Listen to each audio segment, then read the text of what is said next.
আসসালামু আলাইকুম, সবাই কেমন আছেন? আশা করি সবাই ভালো আছেন। আজকে একটা ভিডিও নিয়ে আসলাম অনেকদিন পরে।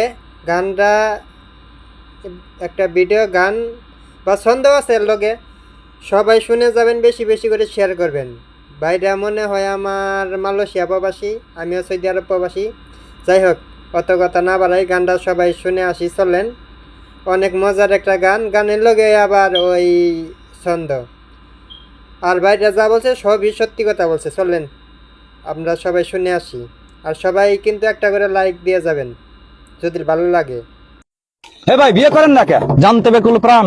হ্যালো প্রিয় গাইস, বয়স এখন 22, বিয়ে করতে চাই, মেয়ে পাওয়া দায়, যে বাড়িতে যাই চাকরিজীবী চাই। আমি তো ভাই পড়িনি, চাকরি বাকরিও করিনি, এই কথা শুনে মনের খাতায় গুনে বলে মেয়ের মা, এখান থেকে যা, চাকরি যেদিন পাবি সেদিনই মেয়ে চাবি।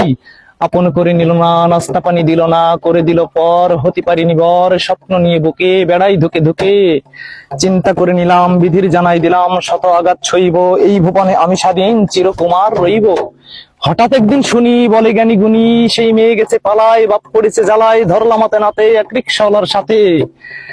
আমার সাথেই ছিল, হাঁটলাম কয়েক কিলো, মেয়েটির নাম তন্নি, বাড়ি আনার জন্যে হঠাৎ বসে পড়লো, সব ঘটনা বললো। বলে বাবার ইচ্ছা চাকরিজীবীর সাথে দেবে বিয়া, বয়স আমার প্রায় 30, যৌবন যাই পাকিয়া, গায়ের চামড়া হচ্ছে টিলা, পাকছে মাথার কেশ, এমনি ভাবে থাকলে পরে যৌবন তাই শেষ। তাই নিজে নিজে করছি বিয়ে, পালাই দুজন গিয়া, বাকি জীবনে কাটাতে চাই রিক্সাওয়ালার নিয়া। তাই পিতা মাথা যারা শুনে রাখেন তারা মগজেতে নিয়েন, সঠিক বয়স হইলে এদের বিয়ে দিয়ে দিয়েন, সঠিক বয়স হইলে এদের বিয়ে দিয়ে দিয়েন, সঠিক বয়স হইলে এদের বিয়ে দিয়ে দিয়ে